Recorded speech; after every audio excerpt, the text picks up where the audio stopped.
We're now going to do a little quick make, and we're going to use a product called the Quickscreen Square. Now, a Quickscreen Square is 90 centimetres wide and it's available on a roll. It has a printed grid which has 1 centimetre squares on one side, and on the other side it isn't printed. This particular product does not come out of your finished item, it stays in. We're going to make this block here, which is a folded courthouse step block. And after you know how to make one block, you can of course make as many as you like. And as you can see, I've just done 4 quick blocks with a plain square in the centre, and I've created a small quilt. Just to let you see on the back, I have left the Quickscreen Square in place.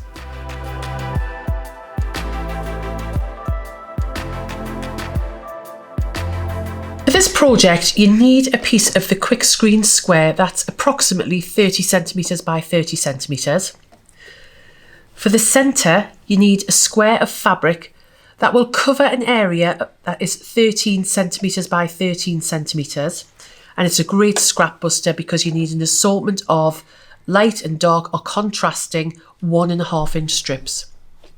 So to get started, all of your sewing is done on the lined side of the Quickscreen Square, and all of the fabric is placed on the unmarked side.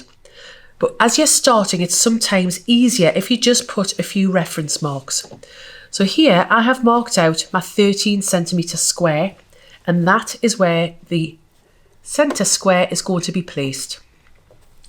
And if you just pop a couple of pins in there, that will just keep that so it isn't going to move. Now for this particular project, we're going to sew 1 line down. So we're going to put these strips, I'm going to put the light strip across here, and what I've done is I've marked my sewing line along here, and I've done it on the other side as well. A courthouse step block is where you put the same fabric or the same tone of fabrics on opposite sides and you just build it up. So we're going to start off with my first strip, and I'm going to place it so that the raw edges of the fabric are on the raw edges of the square, so the strip and the square are more or less together. Now at this point, if you want to place a pin in to keep it in place, of course you can do, because remember, you are going to be flipping over the Quickscreen Square. I'm often reluctant to cut this part too short, particularly as we add the extra strips on, but I'll just take a little bit off there so it makes it easier.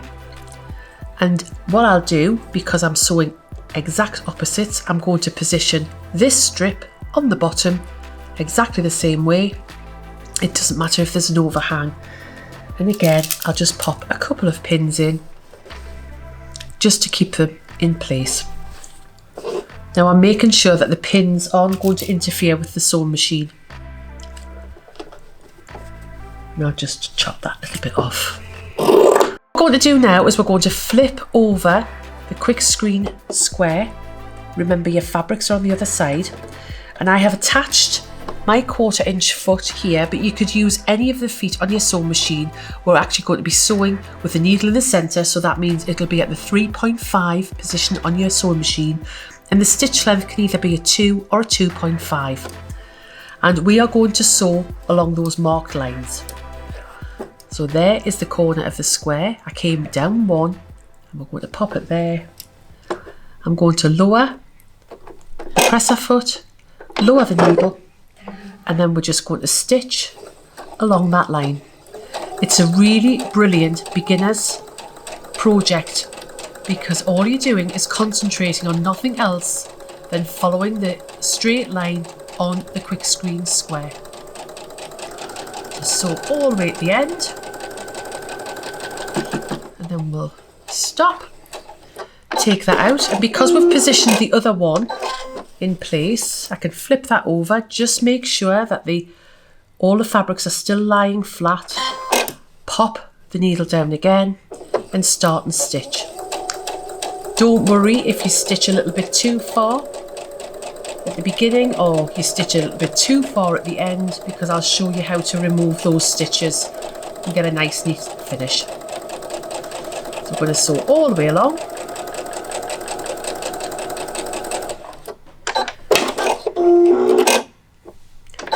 So now we're going to remove it from the sewing machine and we're going to turn it over. Remove the pins. And that's both pins out there.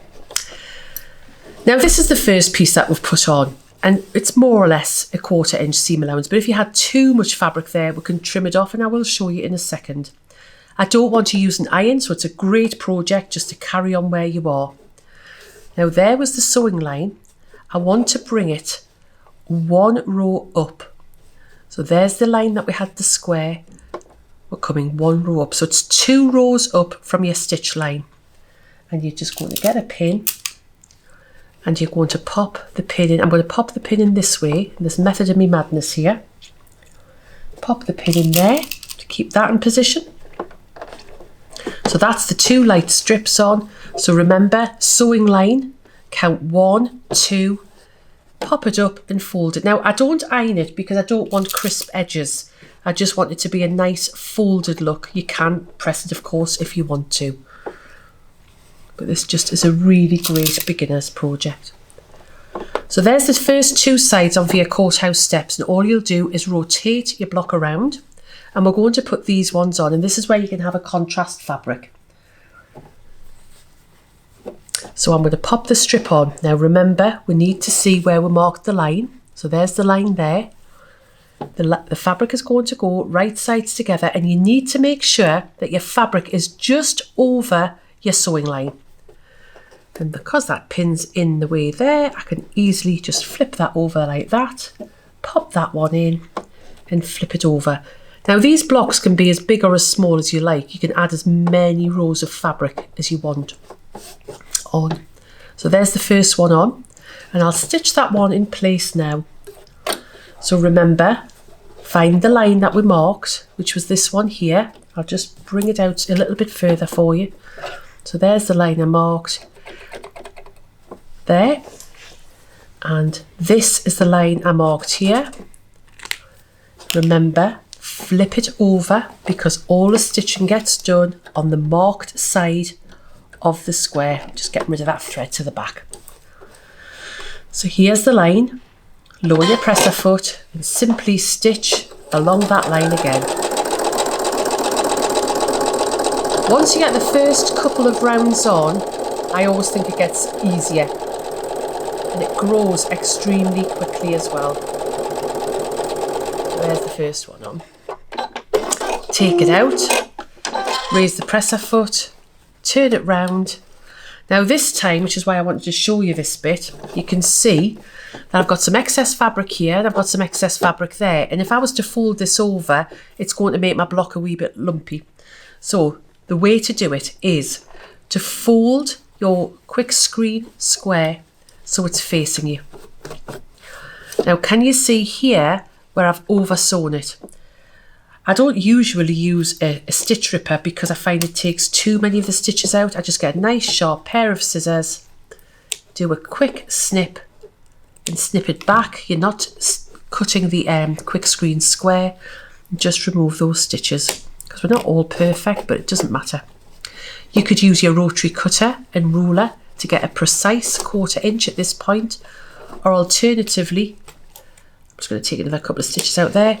All I'm going to do is I'm going to cut up and get rid of the excess fabric using my scissors. Once I've done that, there's a lot of flipping of the fabrics backwards and forwards. I'll fold that up. Remember, 2 up from the stitch line, 1, 2, and pop that onto there and pop a pin. And then you're going to do exactly the same for the other side and continue building up your block. How straightforward is that? I'm going to bring this one back in to view for you because this is the one that I have already finished. So as you can see, let's pop this under here so it's easier for you to see. I've just continued adding the blocks in exactly the same way.